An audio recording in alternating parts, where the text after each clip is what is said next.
Hola, vamos entonces hoy a continuar con una tercer video, que sería la tercera clase.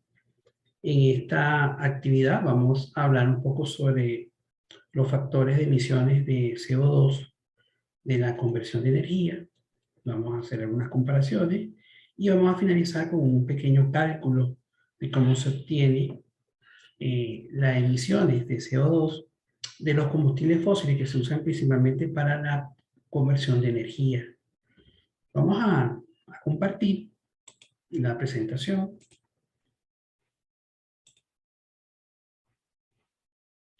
Entonces, la clase 3, factores de emisión de CO2 de la conversión de energía. Primero tenemos que hacer el siguiente análisis. Los sistemas de generación de energía interactúan con el medio ambiente. Entonces, cada paso en la producción, en la modificación y uso de la energía interactúa con el medio ambiente y, en consecuencia, modifica la Tierra y sus habitantes. Los cambios resultantes pueden ser de varias escalas y trazos, y pueden ser beneficiosos y peligrosos según la métrica de impacto ambiental que sea más apropiada. Por ejemplo, la explotación de minas de carbón a cielo abierto tiene un alto impacto en el medio ambiente. Igualmente, la producción petrolera que también tiene su impacto, ya que muchas de estas producciones petroleras pueden tener derrames de petróleo y tienen un impacto importante en la zona de explotación, etc. Entonces, los principales patrones simplificados de consumo de recursos incluyen las siguientes interacciones entre las esferas principales y el sistema energético. Por ejemplo, la biosfera, que suministra energía primaria en forma de madera, cultivos o desechos para la producción de energía. Otra de las esferas que interactúa con la generación de energía es la litosfera, la producción de energía primaria a partir de la litosfera, incluida la extracción de carbón y la producción de petróleo y gas, la extracción de combustible nuclear, la perforación para energía geotérmica. Este tipo de interacción también incorpora la perforación submarina, con plataformas marinas y varios tipos de minería a cielo abierto, subterránea, etc. Entonces, la litosfera también se ve afectada por la actividad de conversión de energía o generación de energía, como también se le puede decir. La hidrosfera, el consumo de agua de la hidrosfera para fines de procesos, principalmente para procesos de producción y conversión. Esto incluye el procesamiento de agua desalinizada, agua para circuitos de refrigeración, vapor para necesidades industriales, riego para producción de biomasa, etc. Y la atmósfera, pues también se ve afectada, ya que el uso del oxígeno o de aire de la atmósfera con fines de conversión, por ejemplo, la quema de combustible y uso de dióxido de carbono para el crecimiento de biomasa, requiere consumir parte de esa atmósfera, para tomar parte de su constitución para los procesos de combustión, por citar tan solo un ejemplo. Entonces vemos que toda producción de energía implica tomar algo del medio ambiente, sea de la biosfera, sea de la litosfera, de la hidrosfera o de la atmósfera. Entonces, estos procesos de conversión, por ejemplo, la hidrosfera se consume mucha agua para la conversión de energía. Pongamos un ejemplo, los sistemas térmicos, se requiere grandes cantidades de agua para refrigerar el proceso térmico y esa agua es tomada del medio ambiente, se incorpora al proceso y luego se devuelve al medio ambiente, pero como un residuo del proceso. La atmósfera, pues se consume oxígeno en los procesos de combustión, es necesario el oxígeno. De la litosfera, bueno, ya hemos dicho, carbón, petróleo, todos esos elementos naturales y minerales que se pueden extraer de la superficie terrestre. Y la biosfera, bueno, todos los cultivos, las maderas que se utilizan en la conversión de energía. Todos estos elementos, como vemos, interactúan con la conversión.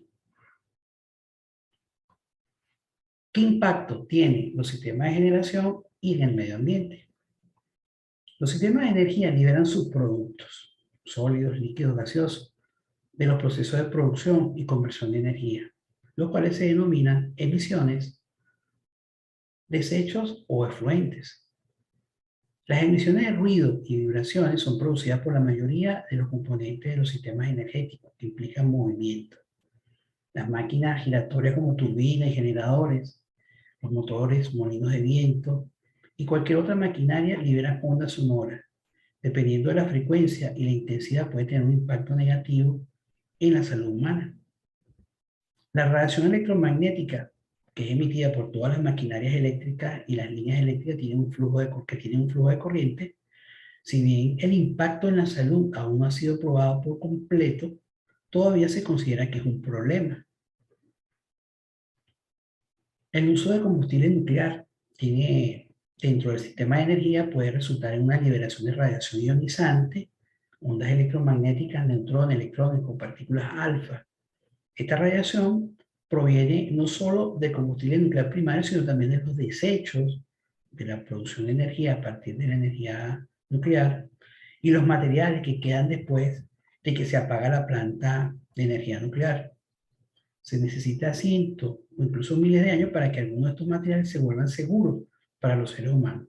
Y por lo tanto, la radiación ionizada y su tratamiento cuidadoso son de gran importancia, ya que pueden causar cáncer o enfermedades por radiación. Aquí en esta tabla, que es tomada de esta referencia, la referencia 1, vemos algunos elementos radioactivos y el ciclo de su vida útil. Por ejemplo, el plutonio, que es el material radioactivo preferente para la producción de energía eléctrica a partir de plantas nucleares, dependiendo de qué tipo de isopo estemos trabajando, o que sea un desecho de esa producción, pues tendríamos vida útil. Por ejemplo, el isopo de plutonio 239, tiene una vida útil de una vida como tal de 24.400 años, mientras que el plutonio 240, 6.600 años. O sea que son elementos que perduran por miles y miles de años en la naturaleza, causando daño. El calor residual y la contaminación térmica siempre se libera durante cualquier proceso de conversión de energía térmica, por ejemplo, la combustión de combustibles fósiles. Esta contaminación térmica puede aumentar continuamente la temperatura del aire en el ambiente cercano a la planta o a la central térmica de conversión, puede calentar el agua y causar daños en los ecosistemas, o aumentar la temperatura en el entorno de trabajo y de la vida de los seres humanos, lo que provocaría problemas de salud. Por eso es que existen regulaciones. Las plantas térmicas tienen regulaciones, los estados establecen regulaciones y reglamentos para que las emisiones de estas plantas, los gases que se emiten de estas plantas tengan unas temperaturas, se les disminuye la temperatura. Igualmente el agua que se utiliza en el proceso de refrigeración, pues estas aguas cuando son devueltas al medio ambiente deben ir con una temperatura máxima. Igualmente otros potenciales impactos pueden incluir, por ejemplo, una disminución de la biodiversidad al dañar ecosistemas, cambiar los patrones de migración de animales y aves, ruptura de las rutas de reproducción de peces debido a las represas hidroeléctricas, además del daño estético que, por ejemplo, en los mares o en las ciudades, etcétera, es otro posible impacto de la interacción de los sistemas energéticos y el medio ambiente. Y un ejemplo clásico de esto son los sistemas de producción de energía eólica, que tienen muchas críticas porque tienen un impacto bien importante en la estética, en el ambiente, tanto terrestre como marino, de estas grandes implantaciones. Lo cierto es que todos los sistemas de conversión de energía tienen interacción con las esferas del planeta. Aquí a manera de resumen, pues todos estos elementos de conversión de energía para convertirlo en electricidad y calor, pues tendríamos emisiones o contaminación térmica en la atmósfera, gases de emisiones y contaminación térmica. En la hidrósfera, pues contaminación térmica igualmente y residuos líquidos y sólidos para la hidrósfera. La biosfera, pues contaminación, radiación, ruido, que afecta a la vida de todos los seres de este planeta. Y la litosfera, pues hay grandes daños en el ambiente, en todo lo que es la superficie terrestre y contaminación de sólidos. Pero no hay duda que de todas estas afectaciones que producen los sistemas de conversión de energía, los que hoy día se le dan mayor importancia son aquellos que tienen un impacto a nivel global. Si bien es cierto todo lo demás efectos que hemos hablado, la contaminación sónica, la contaminación térmica, el aumento de temperatura en las aguas, etcétera, son contaminaciones o afectaciones muy locales, muy cercanas a los sitios donde están estas plantas de generación.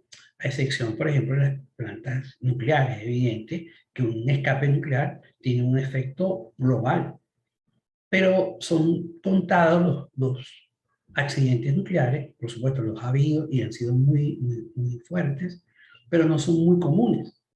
En cambio, el proceso de generación de energía a partir de combustibles fósiles y algunos subproductos de la industria han generado una cantidad de emisiones de gases hacia la atmósfera que han producido una afectación a nivel global, como son los llamados gases con efecto invernadero.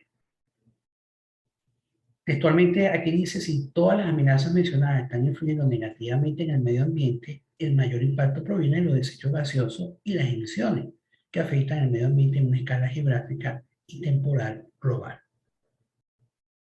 Los gases de efecto invernadero, pues, provienen del sector de la producción de energía, de electricidad y calor, también proviene del sector industrial, todo el sistema de transporte de grandes mercancías marítimas y aéreas, y del sector terciario de la economía, que son los servicios, el sector residencial, comercial, el uso de los vehículos particulares y la ganadería y los desechos de la ganadería. El punto es que estos gases de efecto invernadero, los principales, pues son básicamente el dióxido de carbono, el metano, el óxido nitroso, que son tres gases que están directamente relacionados con los procesos de combustión y eso está relacionado con los sistemas de generación de energía, pues, y otros productos que son generados por actividad industrial, como son el hexafluoruro de azufre, por ejemplo, que es un gas que se utiliza para aislamiento eléctrico, y gases que se utilizan en los sistemas de refrigeración, como son la familia de los hidrofluorocarburos y los perfluorocarbonos, que son gases que se utilizan de diferentes tipos de gases que forman estas familias, que son gases que se utilizan en los sistemas de refrigeración, fundamentalmente. Los gases de efecto invernadero, conocidos por las siglas GEI, atrapan el calor de la atmósfera. Si bien naturalmente estos gases son importantes para controlar el equilibrio de la temperatura en la Tierra, y en grandes cantidades estos gases pueden contribuir a un aumento descontrolado de la temperatura atmosférica que puede resultar en daños irreversibles para el ecosistema global y la humanidad. ¿Cuáles son los principales gases de efecto invernadero de la combustión? El dióxido de carbono, el metano y el óxido nitroso. Esto se ve claramente cuando nosotros sabemos que en el planeta Tierra ingresa la radiación solar. La radiación solar, pues, hay parte de la radiación que es absorbida por la capa vegetal de la Tierra y por los mares, que absorbe carbono y absorbe esa energía que viene del Sol.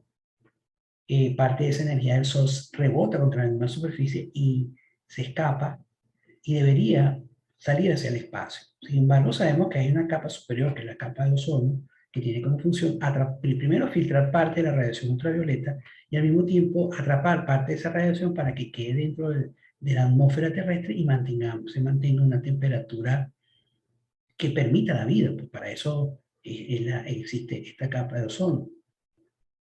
Pero cuando se emiten partículas o moléculas a la atmósfera en grandes cantidades de CO2, de metano y óxido nitroso, estas moléculas tienen una propiedad de absorber la radiación del Sol. Al absorber la radiación del Sol, pues aumenta su temperatura. Y al aumentar la temperatura de miles de partículas de estas moléculas en la atmósfera, implica un aumento de la temperatura global del planeta.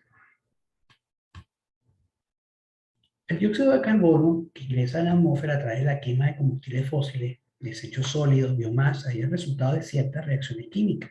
Si bien se absorbe de la atmósfera a través del ciclo natural, hay un ciclo natural de la absorción de dióxido de carbono a través de los mares y de la capa vegetal. Sin embargo, su exceso desequilibra significativamente el sistema. El metano se emite durante la producción, transporte y combustión de gas natural, petróleo y carbón. Y las prácticas agrícolas y la descomposición de los desechos orgánicos es una fuente fundamental de metano. El óxido nitroso se emite durante las actividades agrícolas e industriales, así como durante la incineración de combustibles fósiles y desechos sólidos.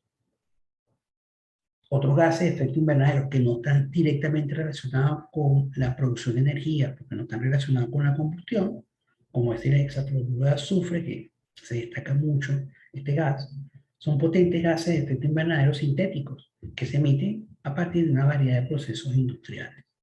Por ejemplo, en los sistemas de transmisión de energía se utilizan muchos elementos de protección que están encapsulados y esos elementos encapsulados se encapsulan dentro de un gas que es esa fluoruro de azufre, que permite aislamiento térmico, entonces aislamiento eléctrico, perdón. Entonces nosotros podemos tener equipos de protección en sistemas eléctricos de muy alta tensión y por estar dentro de ese gas, pues existe aislamiento, se evita la descarga de la electricidad con respecto a la referencia y se evitan esos posibles cortocircuitos que pueden haber dentro de estos sistemas o equipos de protección. Los gases de efecto invernadero tienen una gran duración en la atmósfera. El dióxido de carbono se estima que una molécula puede durar entre 5 a 200 años antes de ser absorbida por el ciclo de carbono. El metano quizás tenga una menor duración. El óxido nitroso puede durar más de 100 años con su disolución. Los hidrofluorocarburos pueden durar hasta 270 años y los perfluorocarbonos pueden durar hasta 3.200 años de vida en la atmósfera. En los gases de efecto invernadero en España, aproximadamente los gases que se emiten, el 80% es dióxido de carbono, un 12% de metano, un 5 aproximadamente 6% de óxido nitroso y otros gases están alrededor del 2% del total de emisiones de España en el año 2019. En Estados Unidos las emisiones de CO2 están relacionadas fundamentalmente con actividades de producción de electricidad y transporte. El transporte representa el 36% del total de emisiones, mientras que la electricidad el 31% y la industria algo así como el 21%. Aquí este número que está acá al lado representa las gigatoneladas de CO2 que se emiten. La electricidad aproximadamente 1,5 gigatoneladas de CO2 anual. En el año, este informe es del 2020, por aquí no aparece 2021. ¿Y cuáles son las fuentes de energía primaria fundamentales en los procesos de combustión que producen y emiten gases de efecto invernadero? Bueno, el petróleo y sus subproductos, aproximadamente el 45%, el gas natural un 33% y el carbón un 22%. En la siguiente tabla vemos una tabla de emisiones de estos gases de efecto invernadero, principalmente del CO2, una relación de la emisión de estos gases en función de la energía que ellos pueden producir. Por ejemplo, el petróleo, su factor de emisión corresponde a la relación que hay de gramos de CO2, de dióxido de carbono que se puede emitir por cada megajoule que se consume de petróleo. El factor de emisión, por ejemplo, en el petróleo corresponde a 75.5. Es decir, que por cada megajoule de energía que se obtiene a partir del petróleo, el petróleo emite 75,5 gramos de CO2. En esta tabla vemos otros elementos, otros combustibles fósiles como el fulóleo, el diésel, el carbón duro. Tiene un factor de emisión muy alto de 96 gramos de CO2 por cada megajoule que se emite o se puede producir a partir de esta forma de energía primaria. Quita el metano, que el metano tiene una menor factor de emisiones, como es el 55 gramos por CO2, igualmente el gas natural. Por eso es que cuando te ven las gráficas que vimos en la clase anterior, en el video anterior, se mostraba que el gas natural es uno de los hidrocarburos que tiene una estimación de uso más amplio durante los próximos años. En este proceso de transición de energías fósiles a energías verdes, pues el gas natural tiene un papel importante porque es un hidrocarburo que sus emisiones están muy por debajo de las emisiones de los productos tradicionales como es el carbón o el mismo petróleo. Y el hidrógeno, que es una de las productos que a futuro se vislumbra como un gran vector energético, pues la combustión del hidrógeno no produce emisiones de gases de efecto invernadero, su combustión. Esta columna representa el poder calorífico inferior, en inglés es el LHD. Esta es una indicación de cuántos megajoules por kilogramo del material podemos tener. Por ejemplo, en el caso del petróleo, 42 megajoules por cada kilogramo de petróleo.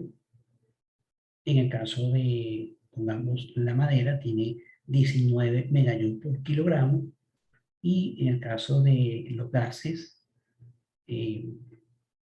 los elementos que son gases, este PCI puede estar expresado en kilogramos o en metros cúbicos. Por ejemplo, el gas natural tiene 10.03 kilovatios hora de energía por metro cúbico. La densidad está relacionada con los combustibles sólidos. El petróleo, por ejemplo, tiene una densidad de 820 kilogramos por metro cúbico. Y aquí una última columna donde tenemos el contenido de carbono dentro de ese producto. Entonces vemos que de todos estos productos que está aquí, de todas estas formas de energía primaria, o fuentes de energía primaria, disculpen, fuentes de energía primaria, el que tiene mayor proporción de carbono, pues el fulóleo, ¿verdad? Y el carbón duro también tiene, perdón, el fulóleo y el petróleo. Son elementos que tienen gran contenido de carbono. Vamos a hacer un análisis de un caso. Consideremos el consumo de energía de un auto eléctrico. Aproximadamente un auto eléctrico consume unos 12 gigavatios, perdón, gigajoule de energía al año del uso de este coche. Entonces, aquí, si la energía eléctrica para cargar el auto se origina de la conversión de la energía térmica de una central térmica a carbón, determinar las toneladas de carbón necesarias al año para darle carga al auto y las emisiones de CO2, que están relacionadas con la carga de este vehículo durante todo un año. Bueno, asumamos que la eficiencia de la central de generación térmica de carbón es 43,5% y el sistema de transporte y distribución de energía un 93,1%. Es decir, de la potencia que finalmente, o la energía que finalmente consume este auto, aproximadamente un 7% de esa energía es perdida, se pierde en el sistema de transporte, o sea, de la energía que sale de la planta, un 7% se pierde en el sistema de transporte y finalmente un 93% es lo que llega al coche, 93% de la energía que sale de la planta, mientras que de la energía de entrada a la planta, que es la energía que proporciona el carbón, el 43,5% es lo que vamos a tener como energía a la salida. El resto se pierde en el proceso de conversión. Haciendo las siguientes relaciones de eficiencia, yo sé que la eficiencia del sistema de transmisión y distribución, que es la energía que está en el auto, que es la energía de salida, entre la energía eléctrica de salida de la planta de la central termoeléctrica, esta eficiencia es del 93,1%. De aquí yo despejo esta variable, que es la que yo quiero conocer, pues es la energía de la salida de la central eléctrica. Entonces, esa energía de la central eléctrica es equivalente a la energía que consume el auto en el año dividido entre la eficiencia del sistema de transporte. Y ahí finalmente yo sé que la energía de salida de la planta, aquí, la energía de salida de la planta es 12,89 gigas. Bueno, perdonen que tuve que interrumpir la grabación, pero tenía un pequeño error acá al final de esta lámina, ya lo corregí. Volviendo al tema, vemos entonces que la energía de salida de la planta eléctrica, la central eléctrica, es 12,89 gigajoule al año. El resto, la diferencia con respecto a la energía que finalmente consume el vehículo, que son 0,89 gigajoule al año, es lo que se pierde en forma de calor en el proceso de transporte y distribución de esa energía. Mientras que la energía de entrada, para determinarla, yo sé que la eficiencia de la central térmica es la energía de salida de la central entre la energía de entrada. La energía de salida, pues ya sabemos que es 12,89 y la eficiencia de la central es 43,5%, o sea, 0,435. De aquí se obtiene que la energía de entrada es 29,63 gigajoule al año. O sea que, de acuerdo con esto, estos 12 gigajoules que consume el vehículo eléctrico, si fuese alimentado de una planta de generación térmica a base de carbón, necesitaríamos 29.600, 29,63 gigajoule al año. ¿Ok? 29,63 gigajoule. A partir del poder calorífico inferior del carbón, el PCI del carbón, que es 26,5 megajoule por cada kilogramo, ese CPI, ese poder calorífico es equivalente a la energía del carbón entre la masa del carbón. De aquí yo tengo que la masa del carbón es la energía que está aportando el carbón a la central termoeléctrica entre el poder calorífico del carbón. Haciendo esta división tendríamos que es equivalente a 1.005 kilogramos de carbón al año. Así que requerimos una tonelada de carbón al año para alimentar a este coche eléctrico. Finalmente, para determinar los gases de efecto invernadero de este proceso de conversión y transporte de energía, tendríamos entonces que serían 96 gramos de CO2 por cada megajoule, que este es el factor de emisión del carbón, del combustible carbón, multiplicado por la energía del carbón, o la energía que otorga el carbón a la planta, que son 29,63 gigajoule al año. De aquí se obtiene entonces que el total de gases de efecto invernadero son 2.556.480 gramos de CO2, que eso finalmente se traduce en 2,57 toneladas de dióxido de carbono, CO2, al año. Sería el total de emisiones de este proceso de conversión para atender la demanda de este coche o de este vehículo eléctrico que demanda 12 gigajoule al año. Bueno, finalmente teníamos el anexo donde aparecen los años de vida de estas moléculas, que ya lo mostré en una lámina anterior. Aquí tenemos un anexo con las propiedades de los combustibles, los gases, combustibles sólidos, combustibles líquidos y las referencias consultadas para elaborar esta clase. Bueno, hemos terminado con esta actividad. En resumen, pues hemos visto la interacción de los sistemas de generación con el medio ambiente.